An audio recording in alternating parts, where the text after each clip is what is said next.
Cara, eu fiquei Você tá torto? extremamente... mas eu fiquei extremamente dolorido e quebrado. E aí a gente foi dar uma pesquisada sobre isso, né? E parece que é um tanto quanto polêmico ainda. Se ele traz benefícios tanto para a hipertrofia quanto para a força. A gente até viu a gente escutou, né? Um podcast que você me mandou. Um podcast, eu vi uma revisão da literatura que foi feita por um dos caras que tem uma academia de eletroestimulação. Coincidentemente, o dele mostrou resultados positivos. Sim. Então, mas o do cara não mostrou. O podcast que a gente ouviu, o cara mostrou alguns trabalhos que não apresentavam os resultados positivos, tá? Eu vejo algum sentido. Qual podcast que foi, você pode falar? Qual? É um português de Portugal. Ah, mandei tá pro... bom, não é brasileiro. Não. A gente, assim, agora são opiniões minhas, né? Eu acho que para ganho de força específico, eu acho um pouco difícil você ganhar força sem trabalhar nenhum tipo de gesto motor. Ah, não, mas calma. Eletroestimulação fazendo o gesto. Então, mas mesmo fazendo... Treinos mesmo de fazendo, eletroestimulação. então, mas mesmo fazendo gesto, acho tanto um quanto difícil você aumentar carga, força. Isso é opinião pessoal minha, tá? Eu não tô achando. Agora eu acho que e o trabalho que o português falou também não apresentava aumento de hipertrofia, mesmo fazendo o trabalho resistido junto. Sim. Mas o quanto eu fiquei dolorido, talvez me mostre que o processo inflamatório se dá. Então, talvez para hipertrofia seja interessante, mas aí é uma opinião pessoal minha, tá? E aí eu fui até ver, é bem comum algumas pessoas irem fazer sistema de eletroestimulação a primeira vez e ter rabdomiólise. Não tem um caso isolado, tem alguns casos de rabdomiólise. Eu até brinquei que eu poderia estar com rabdomiólise. Cara, acho que se eu fosse dosar um CPK, deveria estar tipo 10 mil. Porque eu nunca fiquei tão dolorido quanto eu fiquei, nunca fiquei tão dolorido em lugares que eu nunca tinha ficado, sabe? Então, foi toda a minha perna, meu peito, meu abdômen, as minhas costas. O que se sabe sobre a eletroestimulação nessa, né, pensando em treinamento pergunta gigante que eu tentei e hipertrofia? Eu sei que o foco é força, treinamento. hipertrofia e força, se você Eu sei, sabe. eu sei que o foco é treinamento, mas a gente precisa falar que a eletroestimulação ela não é nada nova. Eu quis contextualizar porque se usa muito em fisioterapia, né? Sim, né? É um dos principais, a gente brinca bastante, uma das principais formas de fisioterapia, principalmente no período ali analgésico, é a eletroestimulação, é o choquinho, tá? Não é de hoje, eu também brinco muito com isso, que a eletroestimulação ela é usada como ela é pensada como uma forma de você ativar a musculatura para ganho de força. Todo mundo lembra, talvez, dos Abetronics da Sim. Polishop. Fiz um merchan de graça para eles. Sim. Tá? Não é feitiçaria, é tecnologia. Exatamente. Então, assim... Ainda a proposta era você só pôr e ficar vendo TV, né? Os estudos sobre eletroestimulação para a parte de treinamento, eles começaram ali no final da década de 80, começo da década de 90. Só que desde então, tiveram vários estudos. E quando a gente fala de estudo, mais uma vez, vocês já falaram bastante de ciência aqui, né? E estudo não é simplesmente você pegar, testar e publicar. Tem uma série de níveis de evidência científica. E quanto mais a gente sobe os degraus da evidência científica, mais a gente observa que as conclusões são: para ganho de hipertrofia de força, não existem evidências de que a eletroestimulação aumente isso num nível que seja vantajoso, tá? Esse é o primeiro ponto, é o que a ciência mostra. Tá? Aí a gente começa a ir para os outros lados. Por que eu, particularmente, tenho as minhas ressalvas como médico do esporte com o treino de eletroestimulação? Porque eu nunca vi treino de eletroestimulação sendo usado como uma forma adjuvante. É sempre o protagonista. Então, treine com eletroestimulação que você vai potencializar os seus resultados. E que tipo de perfil que a eletroestimulação atrai? O perfil daquela pessoa que não sempre tenta alguma coisa diferente, nunca dá certo e sempre procura uma coisa nova para fazer, tá?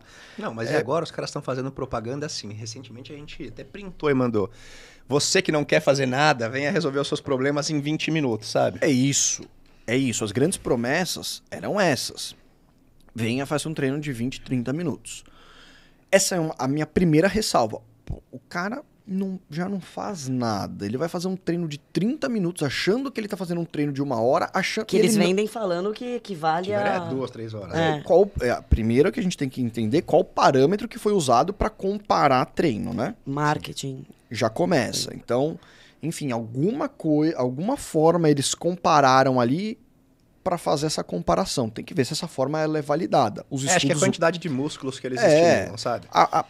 A evidência... Tudo bem, Sim, as evidências mostram, a ciência mostra que não é desta forma que funciona, tá? Outro problema que eu sempre achei em relação aos treinos de eletroestimulação e que agora tá mudando até então, todos os treinos de eletroestimulação que eu via era o colete amarrado no totem. Agora mudou, Agora mudou porque os coletes são... Como é que fala? Wireless. Eu pensei o termo em inglês, portátil. Então você não fica mais amarrado no totem, então teoricamente te daria mobilidade, mas mesmo assim, a ciência ainda não mudou, tá? Mas vamos para sua questão. Tem muito treino com rabdomiólise, tem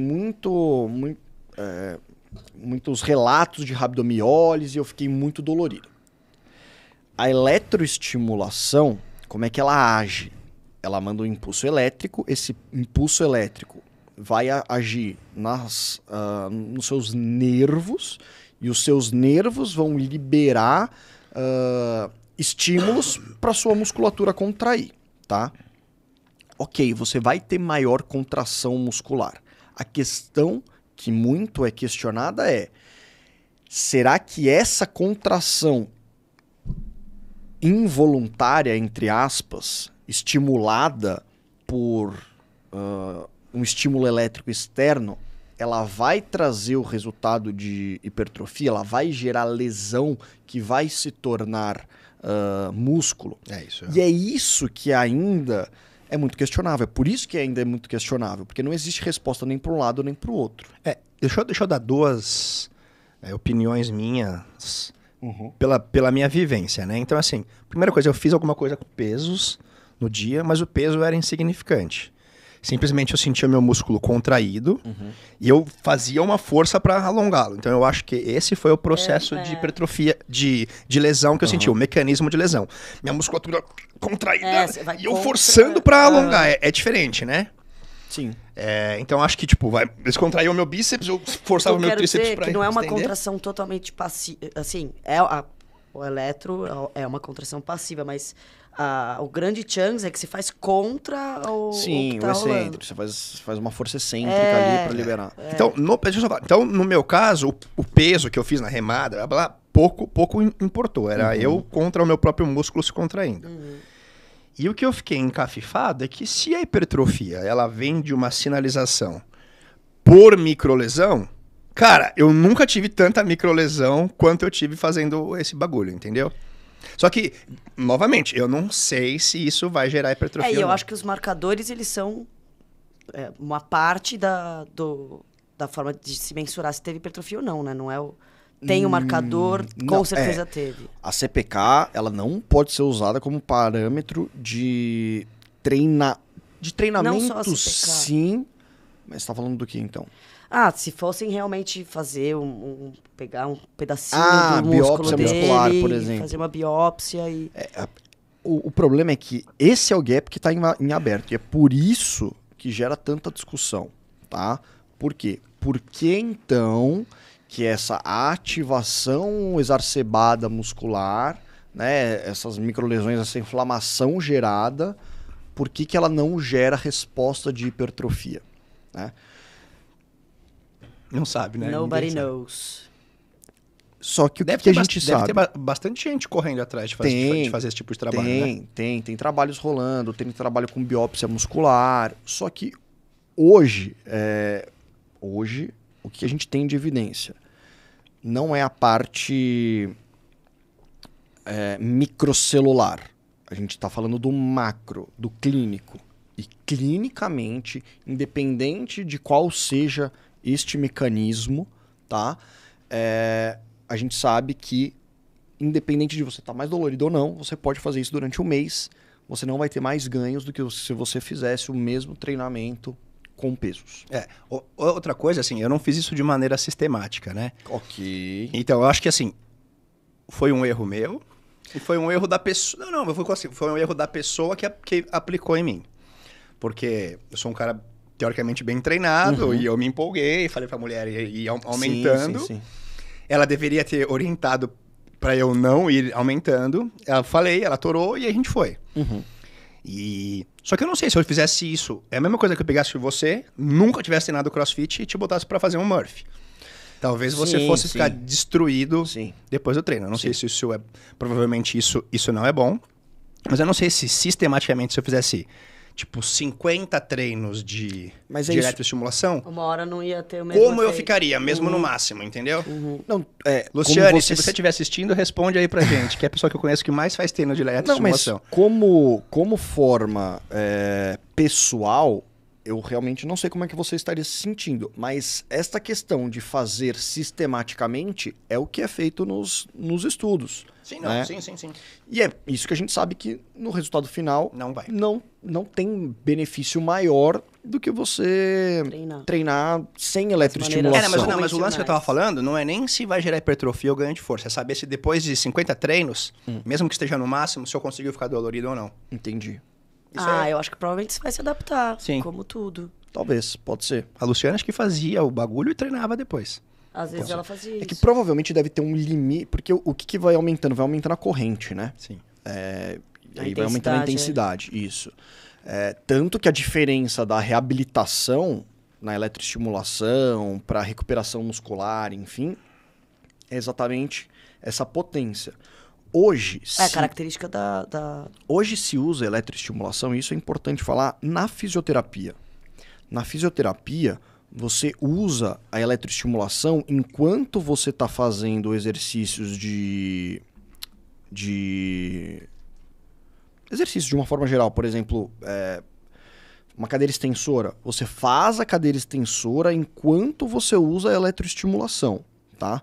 Só que qual que é o ponto ali? Talvez não seja aumentar o seu ganho de força, hipertrofia muscular, e sim você auxiliar o exercício, aliviar o peso que você está usando ali naquele processo de reabilitação. Não sei se vocês entenderam. Entendi. Sim, tem uma resposta também proprioceptiva.